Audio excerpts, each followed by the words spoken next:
ओम नमो भगवते वासुदेवाय। श्रीमद्भागवत महापुराण की कथा। कृष्णं नारायणं वन्दे, कृष्णं वन्दे व्रजप्रियम्, कृष्णं द्वैपायनं वन्दे, कृष्णं वन्दे प्रीतासुतम्। अथ चतुर्थस्कन्ध षड्विंशोऽध्यायः। राजा पुरंजन का शिकार खेलने वन में जाना और रानी का कुपित होना। बोलो वृंदावन विहारी लाल की जय। श्री नारद जी कहते हैं कि राजन, एक दिन राजा पुरंजन अपना विशाल धनुष, सोने का कवच और अक्षय तरकस धारण कर अपने 11वें सेनापति के साथ 5 घोड़ों के शीघ्रगामी रथ में बैठकर पंचप्रस्थ नाम के वन में गया। उस रथ में ईशा दंड बम्ब, 2 पहिए, 1 धुरी, 3 ध्वज दंड, 5 डोरियां, 1 लगाम, 1 सारथी, 1 बैठने का स्थान, 2 जुए, 5 आयुध और 7 आवरण थे। वह 5 प्रकार की चालों से चलता था तथा उसका साज बाज सब सुनहरा था। यद्यपि राजा के लिए अपनी प्रिया को क्षण भर भी छोड़ना कठिन था, किंतु उस दिन उसे शिकार का ऐसा शौक लगा कि उसकी भी परवाह न कर वह बड़े गर्व से धनुष बाण चढ़ाकर आखेट करने लगा। इस समय आसुरी वृत्ति बढ़ जाने से उसका चित्त बड़ा कठोर और दया शून्य हो गया था। इससे उसने अपने तीखे बाणों से बहुत से निर्दोष जंगली जानवरों का वध कर डाला। जिनकी मांस में अत्यंत आसक्ति हो, वो राजा केवल शास्त्र प्रदर्शित कर्मों के लिए वन में जाकर आवश्यकता अनुसार अनिषिद्ध पशुओं का वध करे, व्यर्थ पशु हिंसा न करे। शास्त्र इस प्रकार उच्छृंखल प्रवृत्ति को नियंत्रित करता है। राजन, जो विद्वान इस प्रकार शास्त्र नियत कर्मों का आचरण करता है, वह उस कर्मानुष्ठान से प्राप्त हुए ज्ञान के कारण भूत कर्मों से लिप्त नहीं होता। नहीं तो मनमाना कर्म करने से मनुष्य अभिमान से वशीभूत होकर कर्मों में बंध जाता है तथा गुण प्रवाह संसार चक्र में पड़कर विवेक बुद्धि के नष्ट हो जाने से अधम योनियों में जन्म लेता है। पुरंजन के तरह तरह के पंख वाले बाणों से छिन्न भिन्न होकर अनेकों जीव बड़े कष्ट के साथ प्राण त्यागने लगे।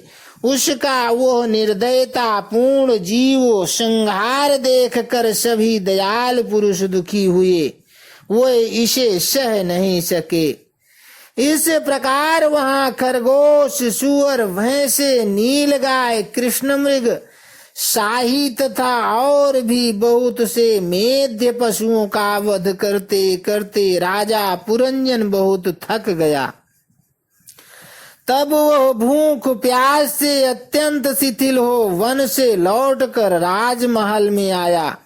वहां उसने यथा योग्य रीति से स्नान और भोजन से निवृत्त हो कुछ विश्राम करके थकान दूर की। फिर गंध, चंदन और माला आदि से सुसज्जित हो सब अंगों में सुंदर सुंदर आभूषण पहने। तब उसे अपनी प्रिया की याद आई। वह भोजनादि से तृप्त, हृदय में आनंदित, मद से उन्मत्त और काम से व्यथित होकर अपनी सुंदरी भार्या को ढूंढने लगा। किंतु उसे वह कहीं भी दिखाई ना दी। प्राचीन वर्षी तब उसने चित्त में कुछ उदास होकर अंतःपुर की स्त्रियों से पूछा, सुंदरियों, अपनी स्वामिनी के सहित तुम सब पहले की ही तरह कुशल से हो ना? क्या कारण है आज इस घर की संपत्ति पहले जैसी सुहावनी नहीं जान पड़ती? घर में माता अथवा पति परायणा भार्या ना हो तो वह घर बिना पहिए के रथ के समान हो जाता है। फिर उसमें कौन बुद्धिमान दीन पुरुषों के समान रहना पसंद करेगा? अतः बताओ, वह सुंदरी कहाँ है जो दुख समुद्र में डूबने पर मेरी विवेक बुद्धि को पद पद पर जागृत करके मुझे उस संकट से उबार देती है? स्त्रियों ने कहा, नरनाथ, मालूम नहीं आज आपकी प्रिया ने क्या ठानी है। शत्रु दमन देखिए, वह बिना बिछोने के पृथ्वी पर ही पड़ी हुई है। श्री नारद जी ने कहा कि राजन, उस स्त्री के संग से राजा पुरंजन का विवेक नष्ट हो चुका था, इसलिए अपनी रानी को पृथ्वी पर अस्त व्यस्त अवस्था में पड़ी देखकर वह अत्यंत व्याकुल हो गया। उसने दुखित हृदय से उसे मधुर वचनों द्वारा बहुत कुछ समझाया, किंतु उसे अपनी प्रेयसी के अंदर अपने प्रति प्रणय कोप का कोई चिन्ह नहीं दिखाई दिया। वह मनाने में भी बहुत कुशल था, इसलिए अब पुरंजन ने उसे धीरे धीरे मनाना आरंभ किया। उसने पहले उसके चरण छुए और फिर गोद में बिठाकर बड़े प्यार से कहने लगा। पुरंजन बोला, सुंदरी, वो सेवक तो निश्चय ही बड़े अभागे हैं, जिनके अपराध करने पर स्वामी उन्हें अपना समझकर शिक्षा के लिए उचित दंड नहीं देते। सेवक को दिया हुआ स्वामी का दंड तो उस पर बड़ा अनुग्रह ही होता है। जो मूर्ख है उन्हीं को क्रोध के कारण अपने हितकारी स्वामी के किए हुए उस उपकार का पता नहीं चलता। सुंदर दंतावली और मनोहर भौहें से शोभा पाने वाली मनस्विनी, अब यह क्रोध दूर करो और एक बार मुझे अपना समझकर प्रणय भार तथा लज्जा से झुका हुआ एवं मधुर मुस्कानमयी चितवन से सुशोभित अपना मनोहर मुखड़ा दिखाओ। अहो, भ्रमर पंक्ति के समान नीली अलकावली, उन्नत नासिका और सुमधुर वाणी के कारण तुम्हारा वह मुखार विंद कैसा मनोमोहक जान पड़ता है।